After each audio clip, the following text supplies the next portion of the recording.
Biznes boshlayotganlar o'zingizga o'zingizlar sirrochni savol beringlar. Nimaga mijoz ayni sizga kelib mahsulotingizni olish kerak? U pirojniy chiqarasizmi, eshuv chiqarasizmi, kafel sotasizmi, buxgaltermisiz yo bir mashina ustasimiz farqi yo'q. Tiqilyotibdi eshuv. Tiqilyotibdi buxgalter. Pirojniyni gapirmasa ham bo'ladi. Nimaga men turib hozir ayni borib sizni mahsulotingizni olishim kerak?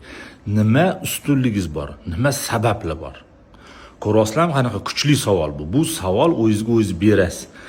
Mashina boshlanadi. Savdo strategiyasini bir ustunlaridan bittasi bu savol. O'zingizga o'zingiz bu savol srochni bering, yozing. Qani sabab bormi? Ustunligingiz bormi?